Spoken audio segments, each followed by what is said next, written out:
हाँ, तो दोस्तों आपका स्वागत करता हूं अपने YouTube चैनल में। मैं अजीत मिश्रा आपको हिंदी पढ़ा रहा हूं और हिंदी की श्रृंखला में हमने क्या क्या पढ़ा है, हिंदी शब्द क्या होते हैं, वर्ड क्या होते हैं, वर्णमाला में हमने स्वर और व्यंजन को पढ़ा है।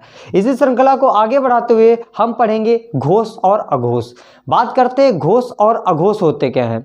तो सबसे पहले घोष के आधार पर हम स्वर और व्यंजनों को कितने भागों में बांटा गया है इस प्रस्ताव की बात करते हैं। घोष के आधार पे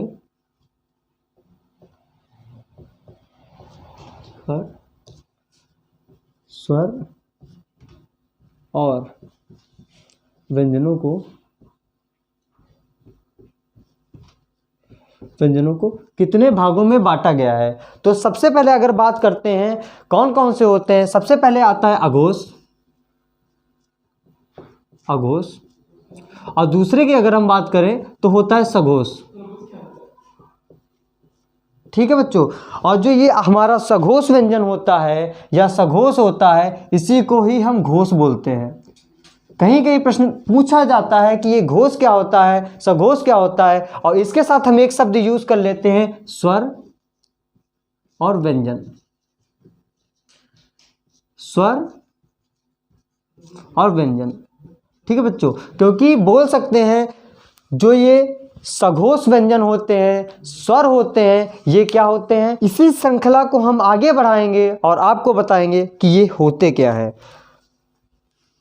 घोष के आधार पर दो भागों में बांटा तो अघोष होते क्या है। जैसे जिन वर्णों के उच्चारण में स्वर तंत्रियों में कंपन ना हो उन्हें घोष बोलते हैं। मतलब जब हम किसी शब्द को उच्चारण करेंगे उसमें कंपन नहीं होगा तो उसे अघोष बोलते हैं। कैसे, जैसे एग्जाम्पल के लिए यहाँ पे एक डिफिनीशन भी लिख लेते हैं।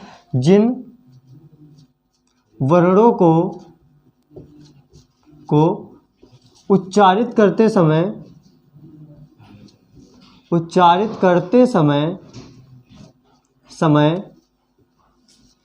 स्वर तंत्रियों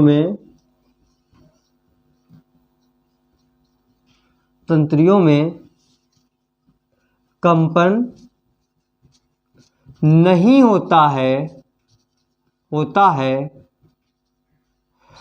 उन्हें ही अघोष कहते हैं। कैसे, जैसे एग्जाम्पल, अगर हम एग्जाम्पल देखें तो इसमें होता है वर्ण का पहला और दूसरा। वर्ण का अगर हम एग्जाम्पल देखें तो इसमें होता है वर्ण का पहला और दूसरा। अब पहला दूसरा कैसे बोलेंगे, जैसे हमने बचपन से ही का खा गा गा पढ़ा है तो यहाँ पे लिख लेते हैं का।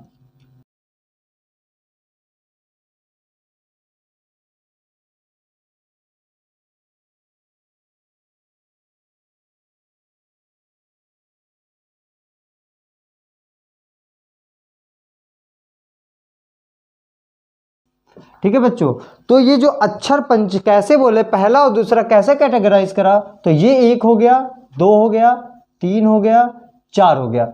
एक लिख लिया, दो लिख लिया, तीन और चार और पाँच। इनको बोलते हैं कि पहला वर्ग, दूसरा वर्ग, तीसरा वर्ग, चौथा वर्ग, पांचवा वर्ग। इस ग्रुप में हम डिवाइड कर देंगे। ठीक है, तो पहले वर्ग में ये हमारे आ जाएंगे अघोष। अब कैसे आ जाएंगे अघोष, तो जैसे हमने बोला क ख, हमने जो उच्चारित किया तो इसमें हमारे स्वर तंत्रियों में कंपन हुआ ही नहीं, और इसी की जगह पे अगर हम हाथ रखते हैं यहाँ पे कहे ग, तो यहाँ पे जो कंपन हुआ, या कोई और शब्द कर लें भ, और वही उसी जगह पे हम करते हैं तो यहाँ पे कंपन नहीं हो रहा है और इनमें हो रहा है। तो कह सकते हैं जिन का उच्चारण करते समय स्वर तंत्रियों में कंपन होता है वो हमारे अघोष कहलाते हैं, और जिनमें नहीं होता है उनको सघोष कहते हैं। तो ठीक है, यहाँ पे हम उच्चारित करते हैं या लिखते हैं यहाँ पे कि सघोष क्या होते हैं, सघोष या घोष क्या होते हैं, सघोष या घोष क्या होते हैं। तो यहाँ पे लिख सकते हैं जिन व्यंजनों के उच्चारण में, जिन व्यंजनों के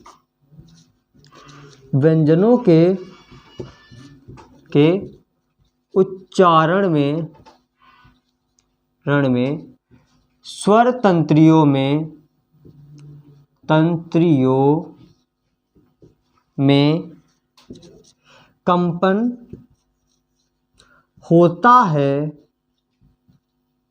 उसे हम घोष या सघोष व्यंजन कहते हैं। ठीक है बच्चों, अब इसमें क्या होता है, इसमें वर्ण का तीसरा, चौथा और पांचवा इसमें क्या होता है, इसमें वर्ण का तीसरा, चौथा और पांचवा अक्षर आता है। अब कैसे, जैसे हमने गा बोला, ज बोला, ड बोला, द बोला, ब, घ, झ, ध, भ, कोई भी बोला, तो इनको उच्चारित करते समय हमारे ये जो कंपन हुआ, इन्हीं को ही हम सघोष कहते हैं, और जिनसे हम उच्चारित ना करते समय कंपन ना महसूस हो उसे ही हम घोष कहते हैं। बच्चों इतना आपको समझ ही आ गया होगा। और इसमें क्या आता है, जो हमारा ये जो बोल सकते हैं सघोष है, इसमें क्या और कौन कौन से वर्ण आ जाते हैं, क्योंकि व्यंजन के सिवा, इतने व्यंजन के सिवा और भी वर्ण होते हैं, तो हमारे आ जाते हैं, इससे सभी स्वर आ जाते हैं, सॉरी वर्ण निकल गया, तो सभी इसमें स्वर आ जाते हैं, अंतस्थ व्यंजन आ जाते हैं, अंतस्थ व्यंजन आ जाते हैं। ठीक है बच्चों, अंतस्थ व्यंजन कौन से होते हैं, य, र, ल, व।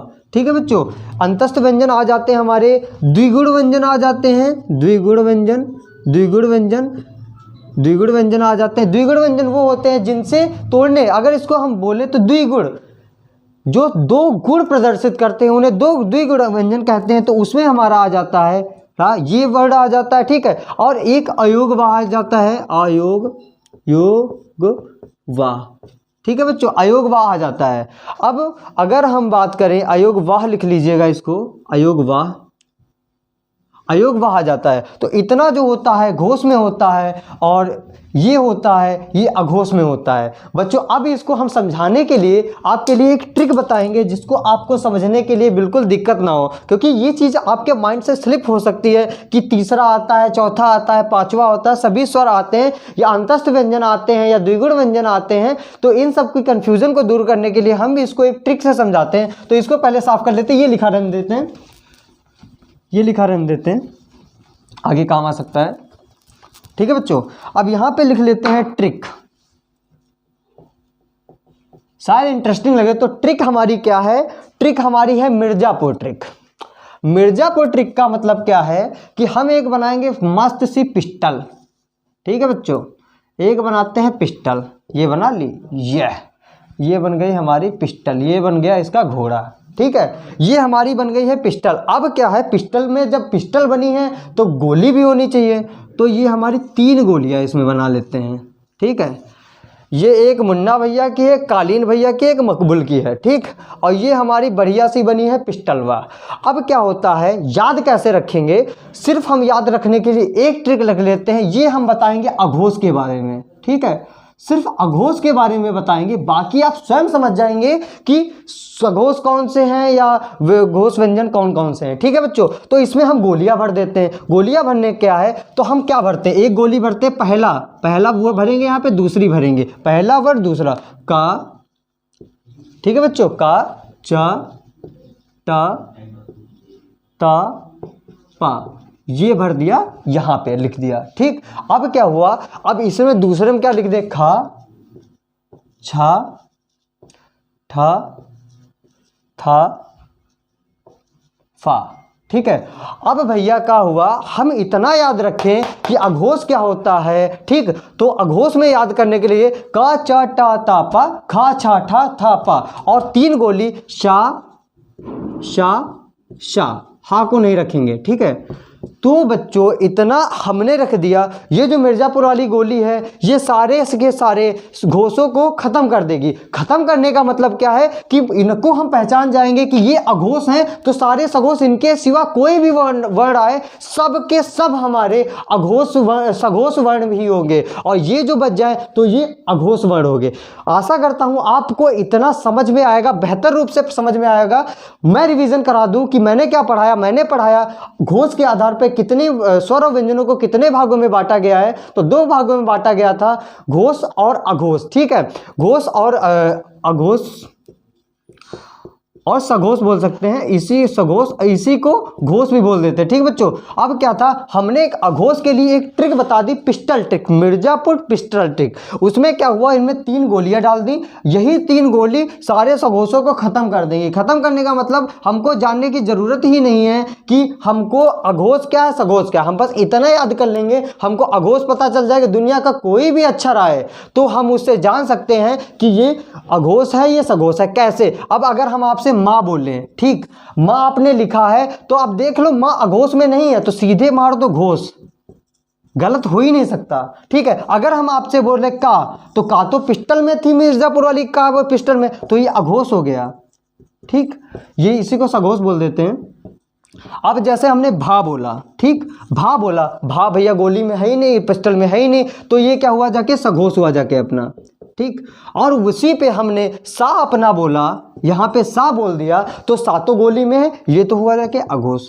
आपको कितने भी एग्जाम्पल दे दूं कम है, क्योंकि आपके सामने पूरी पिस्टल ट्रिक बनी हुई है। तो आप इसको समझ लीजिए, आप अपनी कॉपी में ये ट्रिक बना लीजिए। आशा करता हूँ आपको ये वीडियो समझ में आई होगी। हमने पढ़ा था स्वर व्यंजन, अब अल्प प्राण महाप्राण अगली कक्षा में प्रारंभ करेंगे।